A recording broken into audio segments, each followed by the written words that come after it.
కిరణ్ గారు, మొత్తానికి సంక్రాంతి లోపు ఉమ్మడి మేనిఫెస్టో అంటే బహుశా జనసేనకు మేనిఫెస్టో ఉంది, మీకు మేనిఫెస్టో ఉంది. ఎప్పుడైతే పొత్తులు అనుకున్నప్పుడు రెండు క్లబ్ అవ్వలేదు ఇంకా. సో సంక్రాంతి లోపు ఉమ్మడి మేనిఫెస్టోని ప్రజల ముందుకు తీసుకొస్తామంటూ జనసేన పిఎస్సి చైర్మన్ నాదెండ్ల మనోహర్ గారు స్పష్టం చేశారు. అదేవిధంగా నిన్న లోకేష్ గారు, చంద్రబాబు గారి ముఖ్యమంత్రి, అందులో నో డౌట్ అన్నారు. సో దాని మీద కాస్త జన సైనికుల్లో కొంత వ్యతిరేకత వ్యక్తం అవుతున్న పరిస్థితి ఉంది. సో దాన్ని ఇప్పుడు సింగళూరు వెంకటేష్ గారు లాంటి విశ్లేషకులు చర్చలు జరిపిన క్రమంలో ఇది ఖచ్చితంగా లోకేష్ గారు కావాలని ఉద్దేశపూర్వకంగా చేస్తున్నారు, జనసేన టీడీపీని కొంచెం బ్రేక్ చేయాలనేటువంటి ఒక అవకాశం ఇచ్చినట్టు ఉంది కదా. అంటే మొన్న యోగలం సక్సెస్ అయిన తర్వాత, యోగలం నవశాఖం సక్సెస్ అయిన తర్వాత ఈ వైకాపా ఇలాంటి ట్రోలింగ్ మొదలుపెట్టిందండి. ఆల్రెడీ ఫస్ట్ ఏమంది, యోగలానికి జన సైనికులు బాగా వచ్చారు, అంటే తెలుగుదేశం పార్టీని తగ్గించి, అంటే ఒక రకమైన అంటే కార్యకర్తల మధ్య ఏదో విధంగా రావట్లేదని ప్రచారం చేశారు. ఇప్పుడు కరెక్టే. ఫస్ట్ ఏం చేశారంటే పవన్ కళ్యాణ్ అసలు మీటింగ్కి రావట్లేదు అని ఒక ట్రోల్ చేశారు. ఎందుకు చేశారు అంటే పవన్ కళ్యాణ్ గారు రాకపోతే జనం రారు, పవన్ కళ్యాణ్ గారు వస్తే జనం వస్తారు అన్న ఒక ఇదితో చేశారు. తర్వాత ఏం చేశారు, జన సైనికులు బాగా వచ్చారు, పోటెత్తిన జన సైనికులని అలా చేశారు. అంటే వీళ్ళ మధ్య ఎప్పుడైతే చంద్రబాబు నాయుడు గారు, పవన్ కళ్యాణ్ గారు ఒక మీటింగ్ అసలు కలవటమే ఒక సెన్సేషన్. మీరు తర్వాత మళ్ళీ చూసారా, స్టార్టింగ్ సభకు ముందు జనాలు ఎవరు ఉండరు కదా, సభ తర్వాత ఎవరు ఉండరు కదా, ఆ వీడియోలు తీసుకొచ్చి సభకి జనం రాక విలవెళ్ళబోతున్నారు. చంద్రబాబు గారి స్పీచ్ ఆపేసి ఇప్పుడు జగన్మోహన్ రెడ్డి అఫీషియల్ కరపత్రికల్లో ఏమండి ఒకటి వాళ్ళు ఎన్ని చెప్పుకున్నా వైకాపా నాయకులకి ఎక్స్పైరీ డేట్ మార్చ్ 2024. ఆ తర్వాత వాళ్ళ మెడిసిన్ పనిచేయదు, వాళ్ళకు ఒక ఎక్స్పైరీ డేట్ ప్రజలు ఇస్తున్నారు. తర్వాత రేపు జనవరిలో జనసేన టీడీపీకి సంక్రాంతి సెలబ్రేషన్స్ ఉంటాయి, వైకాపాకి సంకురాత్రి సెలబ్రేషన్స్ ఉంటాయి. ఎందుకంటే ఇక అయిపోయిందండి వాళ్ళ సినిమా. ఎప్పుడైతే వైకాపా అధినాయకుడు 80 మందిని మారుస్తున్నారు, 100 మందిని మారుస్తున్నారు అని ఎప్పుడైతే అన్నారో అక్కడే అర్థమైపోయింది. ఎందుకంటే మార్చాల్సింది ఎమ్మెల్యేని కాదు, అక్కడ ప్రజలు సీఎంను మార్చి 151 మంది ఎమ్మెల్యేల్లో ఒక్కడిని తీసుకుని ముఖ్యమంత్రి అభ్యర్థిగా ప్రకటిస్తే రేపు కనీస డిపాజిట్లు దక్కుతాయి 2024 ఎలక్షన్స్లో వైకాపాకి. ఎందుకంటే వాళ్ళు చేసిన అభివృద్ధి గత 4.5 ఏళ్లలో శూన్యం, ఎటువంటిది లేదు. తర్వాత ఇలా ప్రజల నెత్తి మీద భారం పెట్టి పెట్టి పెట్టి పెట్టి చివరికి జగన్మోహన్ రెడ్డి ఆ ట్రాన్స్ అంటే ఇప్పుడు జగన్మోహన్ రెడ్డి అనే వ్యక్తి ఎప్పుడు ట్రాన్స్లోనే ఉంటాడు. ఆ క్వార్టర్ ఎవరైతే 5 ఉన్నారో ఆ క్వార్టర్లో నుండి బయటకు రాడు. తీరా చూస్తూ ఇప్పుడు ఏమైందంటే వాళ్ళ నాయకులు కూడా ఆ ట్రాన్స్లోనే ఉన్నారు. 175 అంటారు వాళ్ళు. ఏమండి వాళ్ళు 175 కాదు, ఇంకొక సెంట్రల్ గవర్నమెంట్ కేంద్రం పెంచాల్సి వస్తే నియోజకవర్గాలు అవి కూడా వాళ్ళ ఖాతాలోనే వేస్తారు. ఓకే, ఇక్కడ జనసేన వీళ్ళ మధ్య అధినేతల మధ్య ఒక క్లారిటీ ఉందండి. ఏంటి, రేపు మేనిఫెస్టో, ఉమ్మడి మేనిఫెస్టో ఎలా ఉండాలి, సీఎం ఎవరు అనేది, ఒక వీళ్ళకి ఎన్ని సీట్లు అనేది ఒక క్లారిటీ ఉంది. క్లారిటీ లేనిది ఎవరికంటే వైకాపా నాయకులు క్లారిటీ లేదు. ఎందుకంటే ఇప్పుడు వీళ్ళు అంటున్నారు పొత్తులు ఖరారు మహాకూటమి అని, వైకాపా పొలిటికల్ అనలిస్టులు వీళ్ళందరూ అంటున్నారు పొత్తులు ఖరారు అవుతాయి, మహాకూటమి, మెగా కూటమి అని. ఇక్కడ ఏ కూటమి ఎవరు ఉండాల్సిన పని లేదండి. రాష్ట్ర భవిష్యత్తు కోసం పవన్ కళ్యాణ్ గారు తీసుకున్న, లేదు అంటే చంద్రబాబు నాయుడు గారు తీసుకున్న సాహసోపేతమైన నిర్ణయం జనసేన తెలుగుదేశం పార్టీ పొత్తు. అక్కడ పవన్ కళ్యాణ్ గారు ఒకటే అన్నారు, జన సైనికులు కూడా ఒకటే చెప్పారు, మీరు సీఎం క్యాండిడేట్ గురించి కానీ అది గురించి మాట్లాడొద్దు, ఇక్కడ నేను డిసైడ్ చేస్తా. ఎందుకంటే రాష్ట్ర భవిష్యత్తు, రాష్ట్రం ఇప్పటికే అంధకారం అయిపోయింది. నేను ఈ ఒక్క ఎలక్షన్ మాత్రం నా అంతటా నేను రాష్ట్రం కోసం నేను ఏది చేయాలో అది చేస్తానని ఆయనకు ఒక క్లారిటీ ఇచ్చేశారు. క్లారిటీ ఇచ్చినా సరే ఏదో విధంగా దీన్ని వంట అర్చి ఏదో విధంగా ఇద్దరి మధ్య ఒక దూరం పెంచాలని నాయకులు కలిశారు. ఇప్పుడు ఆ టార్గెట్ ఏంటంటే ఇద్దరు జన సైనికుల మధ్య, తెలుగుదేశం పార్టీ సైనికుల మధ్య ఏదో విధంగా విభేదం సృష్టించాలంటే వర్కౌట్ అవుట్లా కేడర్ మధ్య చేయాలి. వీళ్ళు చేసేది ఏంటంటే వాళ్ళకు ఒక పేటిఎం బ్యాచ్ ఉంది, ఒక ఐపాక్ టీం ఉంది, లేనిది ఉన్నట్టు ఉన్నది లేనట్టు క్రియేట్ చేయటం. ఎందుకంటే ఏ రోజైనా ఒకటి చూడండి, జగన్మోహన్ రెడ్డి సభలో జగన్మోహన్ రెడ్డి గడప గడప చేశాడు, ప్రజలు చీకొట్టారు, బస్సు యాత్ర చేశారు, జనాలు లేక గవర్నమెంట్ ఆఫీసర్ని ఎక్కించి పంపించారు. అలా ప్రతిదీ ఏది చేసినా సరే బూమరాంగ్ అయ్యి ఈ రోజున తన కుటుంబాన్నే ఏం చేయలేనోడు రాష్ట్రానికి ఏం చేస్తారని ప్రజలు క్లారిటీకి వచ్చారు. ఇప్పటికీ ఇప్పుడు వేణుగోపాల్ గారిని అడగమనండి, గుండు మీద చేసు చెప్పమనండి, ఆయన రాష్ట్రానికి ఈ 10 కంపెనీలు తీసుకొచ్చాడు, ఎన్ని వేల మందికి ఉపాధి వచ్చిందని ఒకటి చెప్పమనండి, ఒక్కటి చెప్పమనండి టక్కున. అదే మేము జనసేన నుండి శాంతిప్రసాద్ గారు కానీ మేము కానీ పట్టుమని ఎన్ని కంపెనీలు వచ్చాయి గతంలో 2014 నుండి 19 వరకు ఎంతమందికి ఉపాధి వచ్చింది, ఎన్ని కంపెనీలు వచ్చినామంటే అనర్గళంగా చెప్పగలం. లేదు జగన్మోహన్ రెడ్డి గారిని స్క్రిప్ట్ లేకుండా చెప్పమనండి, రేపు పొద్దున రాష్ట్రానికి మీరేం చేస్తారో చెప్పమనండి, వితౌట్ స్క్రిప్ట్ చెప్పండి, సజ్జలు ఇచ్చే స్క్రిప్ట్ లేకుండా చెప్పలేరు. ఎందుకంటే వాళ్ళకు ఒక క్లారిటీ లేదు. ఈవెన్ ఈ డిబేట్స్లో పాల్గొనే వాళ్ళకి కానీ లేదా బూతులు తిట్టించే వాళ్ళకి కానీ స్క్రిప్ట్ తాడేపల్లి ప్యాలెస్ నుండి రావాల్సిందే. ఆఖరికి బ్రహ్మనాయుడు తిట్టాలన్నా, కిరణ్ తిట్టాలన్నా, పవన్ కళ్యాణ్ తిట్టాలన్నా వాళ్ళకి పక్కా క్లారిటీ. ఎందుకంటే వాళ్ళ నాయకులు చెప్పారు, ఇదిగోండి రేపొద్దున 2024 ఎలక్షన్స్లో ఒక సెన్సేషన్ జరగబోతుంది, ఎవడు తీసిన గోతులో వాడే పడుతున్నాడు. రేపొద్దున రాష్ట్రంలో, ఆంధ్ర రాష్ట్రంలో షర్మిలాని ఎదుర్కోవటానికి జగన్మోహన్ రెడ్డి ఏం చేస్తున్నారు? ఎందుకంటే ఈ వైకాపా నాయకులు, అసమ్మత నాయకులు 80 మందిని మారుస్తున్నా, 90 మందిని మారుస్తున్నా అంటున్నారు కదా, ఆ 80 మంది 40 మంది అవ్వచ్చు, 50 మంది అవ్వచ్చు, షర్మిల పార్టీతో జత కట్టి ఆవిడ ఆంధ్ర కాంగ్రెస్లో తీసుకొచ్చి 40 మందిని పిసిసి అధ్యక్షురాలు ఇచ్చి రేపొద్దున ఆవిడ తరపున పోటీ చేయడానికి రెడీగా ఉన్నారు. వాళ్ళ నాయకులే, ఎవరో పంపించట్లా, పవన్ కళ్యాణ్ గారు పంపించట్లా, మీరు వెళ్ళండి అని, తెలుగుదేశం పార్టీ పంపించట్లా. అసమ్మతి సెగ అనేది వాళ్ళ దాంట్లోనే ఉంది. రేపొద్దున వాళ్ళని ఎలా కాపాడుకుంటారు? వాళ్ళు ఆల్రెడీ బెంగళూరులో మీటింగ్ పెట్టారు, ఆ 40 మంది ఎమ్మెల్యేలు. వాళ్ళని ఎలా కాపాడుకోమనండి, షర్మిల పార్టీని ఆపమనండి. ఇప్పుడు నువ్వు సగం సక్సెస్ అయినట్టే కదా. రేపొద్దున నీ కుటుంబం నుండే నీకు ముప్పు ఉంది, ఎవరో దాడి చేయ అవసరంలా, నీ కుటుంబం నుండే ఉంది. నువ్వు వాళ్ళని బయటికి పంపావు, గెంటేసావు తల్లిని చెల్లిని, వాళ్ళే ఈ రోజు గొయ్యవుతున్నారు. ఎవరు అవసరం లేదండి. మాకు ఒక క్లారిటీ ఉంది, పవన్ కళ్యాణ్ గారికి కానీ చంద్రబాబు నాయుడు గారికి. ఏది రేపొద్దున రాష్ట్రం అంధకార పరిస్థితుల్లో నుండి రేపు వెలుగుల్లోకి తీసుకెళ్లాలంటే చంద్రబాబు నాయుడు గారు నాయకత్వంలో పనిచేయడానికి ఇద్దరు ఒక అండర్స్టాండింగ్ వచ్చారు. మొన్న పవన్ కళ్యాణ్ గారి ఇంటికి వెళ్ళి కూడా చంద్రబాబు నాయుడు గారు అదే చెప్పారు. ఓకే, వీళ్ళకి అర్థం కావట్లా. ఎందుకంటే వీళ్ళిద్దరు ఎప్పుడైతే కలిశారో మహాకూటమి ఎవడెవడో కలుపుకోవాల్సిన అవసరం లేదండి. ఇప్పుడు ఒక్కటే ముఖ్యమంత్రి కానీ పవన్ కళ్యాణ్ ముఖ్యమంత్రి అది మీకెందుకండి? మీ జగన్మోహన్ రెడ్డి మీ కుటుంబ విషయాలు తెలుసుకోండి, జగన్మోహన్ రెడ్డి షర్మిల విషయం తెలుసుకోండి. వాళ్ళిద్దరికి ఎందుకు విభేదాలు వచ్చినాయి? వివేకానంద రెడ్డి కుటుంబాన్ని రోడ్డు ఎందుకు పడేశారు? అది చెప్పండి, క్లారిటీ అది చెప్పండి. అది మీ కొంపలో కుంపట్లు పెట్టుకుని, మీ కొంపలో నిప్పులు పెట్టుకుని జనాల మీద ఏడుస్తున్నట్టండి. పవన్ కళ్యాణ్ సీఎం కాదా? మీకెందుకు? మీది మీరు చూసుకోండి, రేపొద్దున మీరు చూసుకోండి. కనీసం మీకున్న విషయ పరిజ్ఞానం మీ జగన్మోహన్ రెడ్డికి లేదు. మీరు మాట్లాడినంత మీ జగన్మోహన్ రెడ్డి మాట్లాడలేడు. ఎందుకంటే అవకాశం రావటం వేరు. తన తండ్రి సీఎం అయ్యాడు కాబట్టి శవయాత్ర, ఓదార్పు యాత్ర చేసి సీఎం అయిన ఘనత జగన్మోహన్ రెడ్డిది. తన టాలెంట్ తో సీఎం అవలా, ప్రజా ఆకర్షణతో సీఎం అవలా, నెత్తి మీద టోపీలు పెట్టి, జనం నెత్తి మీద టోపీలు పెట్టి, తండ్రి శవాన్ని అడ్డం పెట్టుకుని రాజకీయం చేశాడు కాబట్టి జగన్ సీఎం అయ్యాడు. రాజన్న బిడ్డ జనాలు నమ్మారు కాబట్టి 2019లో అవకాశం ఇచ్చారు. ఈసారి జగన్మోహన్ రెడ్డికి ఇదే చిట్ట చివరి ఎన్నికలు. ఎందుకంటే ఇక ప్రజలు నమ్మే పరిస్థితుల్లో లేరు. 20 కిలోమీటర్లు వెళ్ళాలంటే 20 కిలోమీటర్లు వెళ్ళాలంటే ఫ్లైట్ లో వెళ్తాడు, ప్రజల్లోకి వెళ్ళాలంటే పరదాలు కట్టుకుని వెళ్తాడు. ఓకే, నెక్స్ట్ ప్రజల్లోకి వెళ్ళాలంటే పరదాలు కట్టుకుని వెళ్ళాల్సిన పరిస్థితి.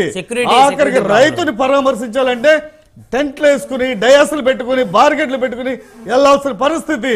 అమరావతి రైతుల్ని ఎక్కడైనా సరే దేశంలో రైతు కంట కన్నీరు కార్చిన ఏ రాజకీయ నాయకులు సక్సెస్ అయిన చరిత్రలో ఎక్కడా లేదు.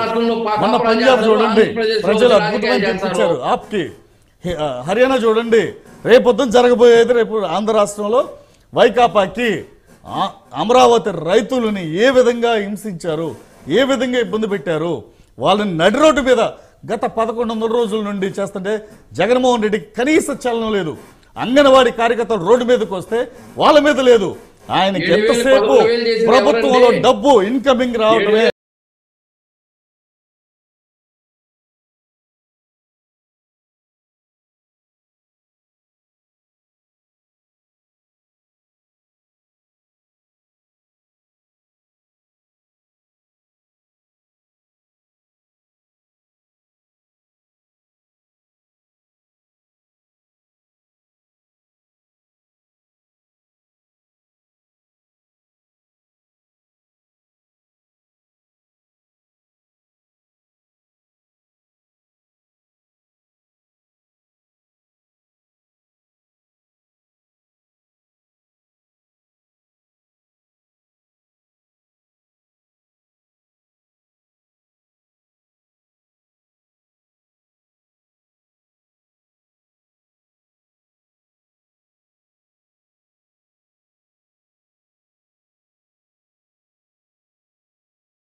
ఈ కార్యకర్తలను మేము ఎడగొడతాం ఏంటి? 2014లో మేము కలిపామా? మీరే కలుసుకున్నారు సార్. మీరు పొలిటికల్ అనలిస్ట్ సార్, మీరంటే వైకాపా కాదు. మీరు పొలిటికల్ అనలిస్ట్.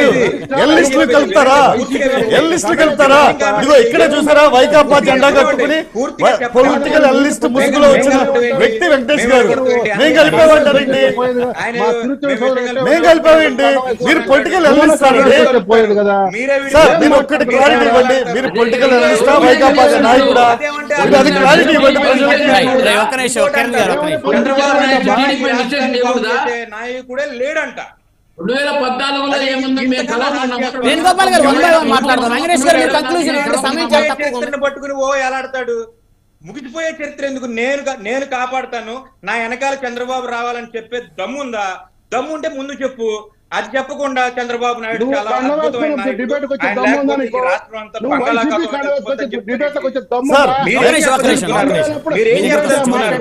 మీరు జనాలకు ఏం చెప్పదలుచుకున్నారు? నాకు 20 సీట్లు ఇస్తారా, 50 సీట్లు ఇస్తారా మీకు అనవసరం.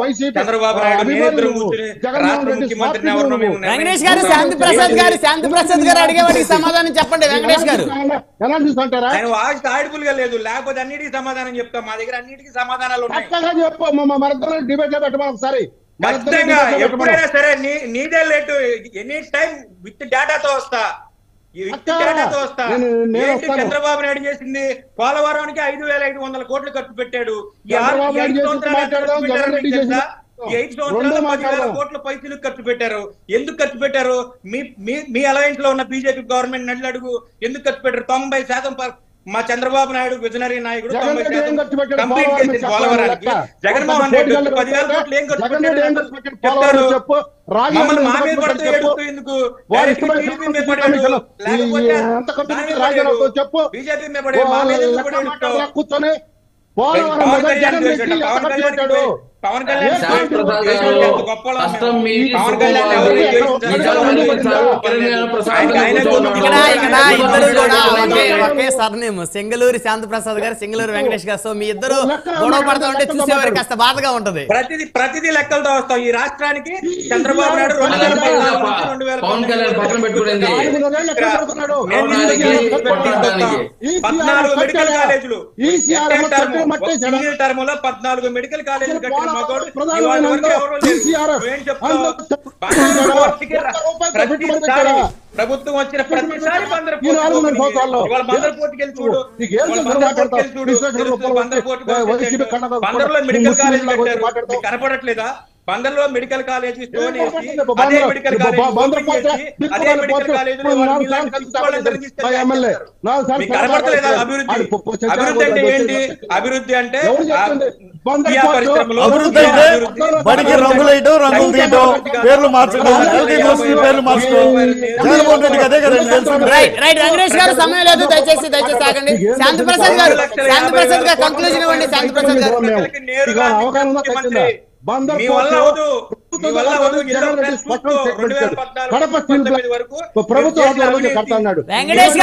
వెంకటేష్ గారు మీరు ఒకటి గుర్తు పెట్టుకోవాలా. మీరు ప్రభుత్వం మారితే మంగళగిరి, మీరు ఉండేది మంగళగిరి, లోకేష్ గారు అక్కడి నుంచి ప్రాతినిధ్యం వస్తున్నారు. మీరు ఇబ్బంది పడతారు భవిష్యత్తులో, గుర్తు పెట్టుకొని మీరు ఆశిస్తూ మాట్లాడాల్సిన అవసరం. అసలు మీరు కళ్ళలో కూడా భయపడి బతకమంటారా? మేమైతే అనుకోవాలి. భయపడి బతకమంటారా? లోకేష్ కి, పవన్ కళ్యాణ్ కి, చంద్రబాబు సార్, నాయుడుకి?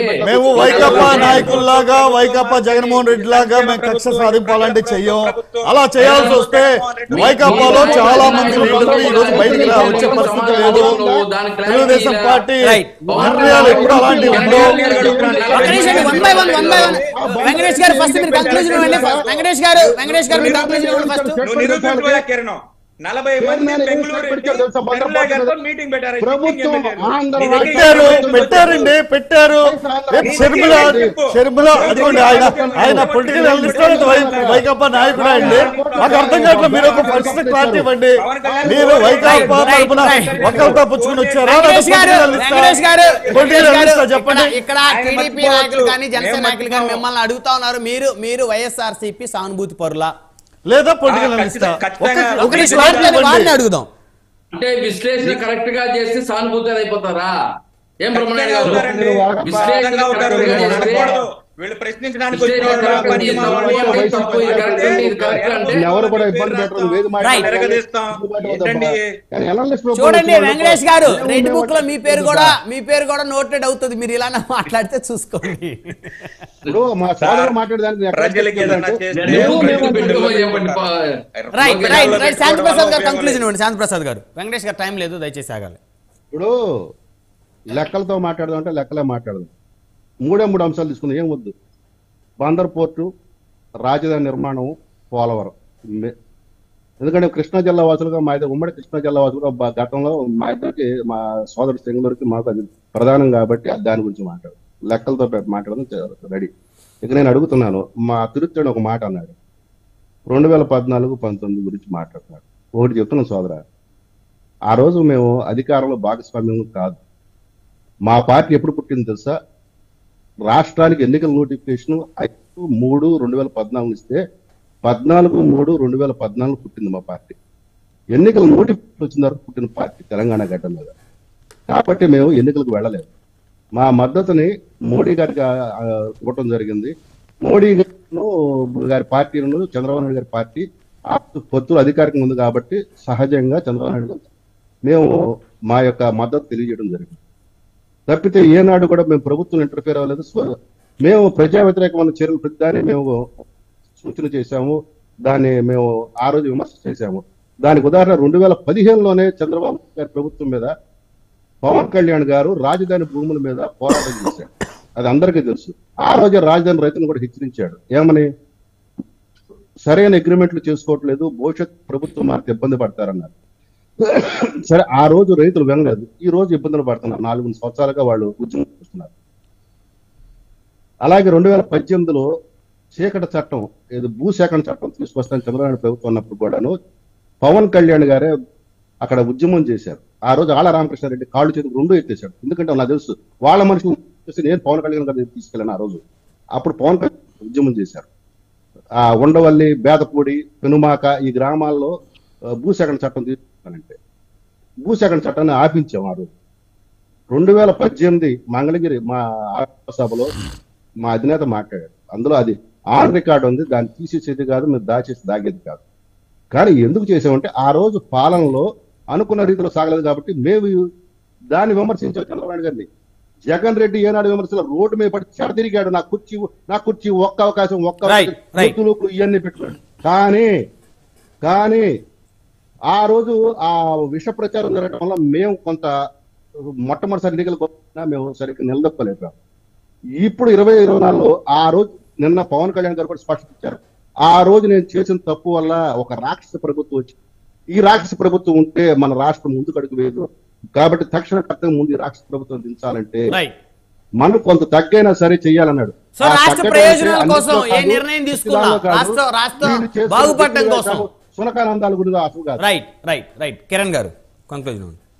సార్ ఇక్కడ ఒకటి, పవన్ కళ్యాణ్ గారిని ఏదో పదవి వ్యామోహం, పదవి దాహం ఉందంటున్నారు కదా. ఆయన భావజాలం ఉన్న వ్యక్తి, ఆయనకి పదవి కాంక్ష, డబ్బు కాంక్ష ఉంటే ఈ రోజున గత 20-25 ఏళ్లలో ఆయన చేసిన సినిమాలకి వచ్చిన రెమ్యునరేషన్స్ పెట్టుబడులు పెడితే ఈ రోజున 5,000 కోట్లు ఆస్తే అయ్యేది.